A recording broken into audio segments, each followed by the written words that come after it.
공부 잘하는 아이로 키우고 싶으시죠? 공부 잘하는 부모님들의 두 가지 특징이 있더라고요. 첫 번째는 안녕하세요. 매일 읽고 쓰며 함께 성장하는 15년차 교사 정예슬입니다. 슬기로운 독서생활 저자이기도 하고요. 두 아들을 키우고 있는 엄마이기도 합니다. 교육의 민족에 나오게 되어서 반갑습니다. 어머님들이 이제 상담을 오시면 제일 궁금해 하시는 게 우리 아이 친구들하고 잘 지내나요? 교우 관계가 어떤가요? 이런 걸 많이 물어보세요. 그런데 제가 이제 가만 보니까 학기 초에는 아무래도 목소리 큰 아이들, 굉장히 적극적이고 활발한 아이들이 인기가 많은 편이에요. 그런 아이들 어쩔 수 없이 친구들이 몰려요. 근데 조금 시간이 지나면 그런 아이들보다는 조용한데 뭘 하고 있는지 잘 모르겠는데 친구들이 막 모여드는 아이들이 있어요. 그래서 그런 아이들이 진짜로 2학기 때 회장을 한다거나 나중에 전교 회장이 된다거나 이런 경우가 많더라고요. 그래서 그런 아이들 특징을 한번 보니까 좀 조용하지만 강해요. 무슨 말이냐면요. 굉장히 어떤 갈등 상황이 생겼을 때 나쁜 말을 한다거나 억지로 웃기려고 한다거나 그런 게 아니고 그럴 때 좀 잘 원활하게 자기 표현을 잘 하면서 친구들을 리더십이 있게 문제를 해결을 하고요. 그리고 두 번째는 긍정적이에요. 뭘 하자고 했을 때 하기 싫어요, 왜 해요? 이런 애들이 굉장히 자동 발사적으로 막 이런 말 하는 애들이 있거든요. 그러지 않고 일단 선생님이든 친구가 뭘 하자고 했을 때는 그냥 하고 나서 그냥 자기 것만 하는 것이 아니고 다른 친구들도 막 도와줘요. 그러니까 굉장히 성실한 거죠. 긍정적이면서 성실한 아이들. 그리고 세 번째는요. 아이들이 굉장히 유머러스해요. 억지로 웃기는 게 아니고요. 친구들을 잘 관찰을 해서 센스 있는 말을 하는 애들 있잖아요. 칭찬도 잘해주고. 그러니까 친구들이 자연히 몰릴 수밖에 없어요. 종합을 해보면 좋은 말을 하고 좋은 행동을 하는 그런 친구들의 인기가 많다는 겁니다. 그러니까 우리 어른들도 그렇잖아요. 자연히 그런 사람들한테 끌릴 수밖에 없어요. 그러니까 아이들도 본능적으로 아는 거예요. 얘는 정말 좋은 아이구나. 친구들한테 인기가 많은 아이로 만들고 싶다면 결국은 좋은 말을 하고 좋은 행동을 하는 것. 황금률이라고 하죠. 내가 이런 말과 이런 행동을 듣고 싶다면 그거대로 친구들한테 해주면 자연히 친구들한테 인기가 많아질 수밖에 없습니다. 공부 잘하는 아이로 키우고 싶으시죠? 제가 이제 봤더니 공부 잘하는 부모님들의 두 가지 특징이 있더라고요. 첫 번째는 책을 좋아하세요. 그게 진짜든 가짜든. 그 두 번째는요. 굉장히 자녀하고 대화가 원활하게 잘 이루어집니다. 첫 번째부터 한번 볼게요. 책을 좋아한다는 것은 결국 많이 읽는다는 걸 수도 있는데요. 책을 읽는 환경이 잘 조성이 되어 있어요.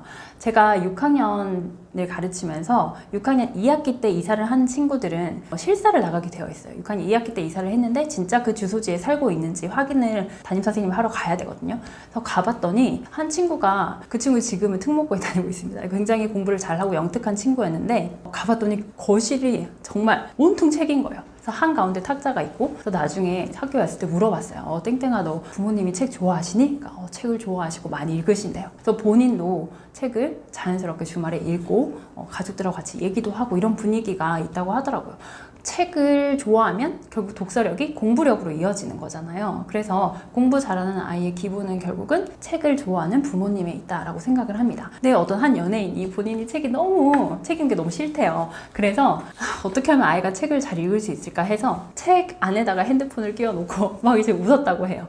그걸 보고 아이들이 책이 참 재밌는 거구나 생각해서 책을 막 읽게 됐다고 하더라고요. 그러니까 엄마가 또는 아빠가 우리 애가 책을 좋아했으면 한다, 공부를 잘했으면 한다면 결국 책을 가짜든 진짜든 좋아하셔야 되는 것 같아요. 그리고 두 번째, 자녀와 대화를 많이 하는 것. 제가 4학년을 가르칠 때였는데요. 한 아이가 보통 그때부터는 공책 쓰기를 좀 열심히 학교에서 가르치게 되는데 그 배움 공책을 계속 집에 가져가는 거예요. 보통은 막 억지로 쓰고 서랍에 끼워놓고 가기 바쁜데 항상 챙겨가요. 그래서 왜 그렇게 챙겨가나 하고 물어봤더니 집에 가져가면 그걸로 엄마랑 대화를 한다는 거예요. 오늘 뭘 배웠는지 이런 것도 확인을 하고. 그래서 보통 알림장 확인하는 것도 되게 힘들어 하시거든요. 근데 그 배움 공책까지 다 확인을 하신다는 것은 자녀한테 굉장히 관심이 많고 이렇게 대화하는 분위기가 잘 조성이 되어 있다는 거거든요.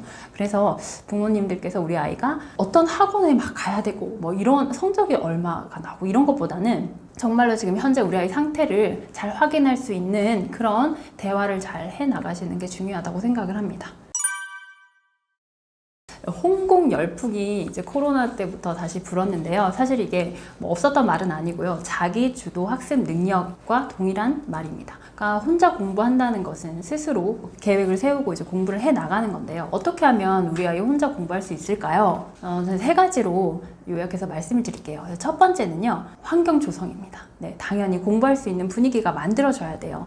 뭐 아이가 학원을 갔다 와서 학원 숙제를 해야 된다거나 아니면 학교 갔다 와서 그 배운 내용을 복습을 할 때 집에 계속 TV가 틀어져 있으면 아이가 공부를 할 수 있을까요?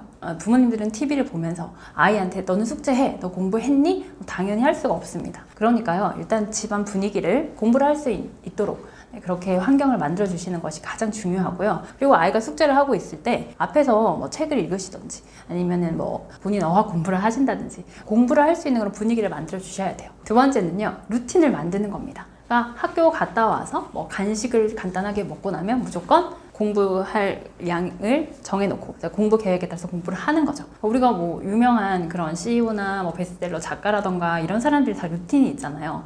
뭐 무라카미 하루키 같은 경우에 소설가는 매일 아침에 새벽에 일어나서 글을 쓰고 그리고 운동을 하고 그리고 휴식을 취하거나 음악 감상을 한다던가 이런 식의 어떤 루틴이 있는데요. 우리 아이들도 공부를 이제 하려고 한다면은 그런 루틴이 있어야지 공부를 하게 됩니다. 어느 날은 뭐 친구랑 놀다가 또 어느 날은 뭐 갑자기 뭐 여행을 갑자기 정말 뜬금없이 막 간다거나 그러니까 그렇게 약간 감정적으로 뭔가를 하는 것이 아니고 정해진 틀에 따라서 생활하는 것이 그리고 습관을 잘 들이는 거죠. 그런 루틴이 있어야지 공부를 잘 할 수가 있습니다. 그리고 세 번째는요, 가장 중요한 이유 있는 공부를 하는 겁니다. 왜 공부하는지 이유를 모르는데 공부를 할 수가 없겠죠. 왜 공부를 해야 될까? 아이하고 좀 진지하게 이야기를 했으면 좋겠어요.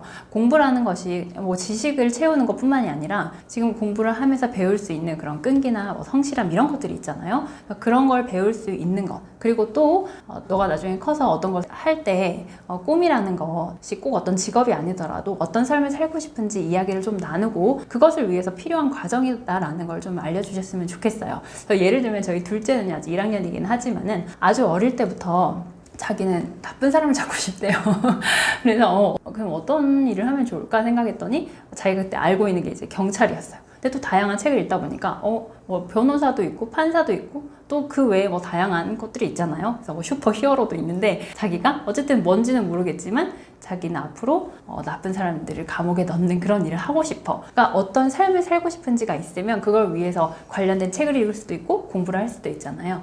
네, 그래서 그런 이야기들을 나눠주셨으면 좋겠습니다.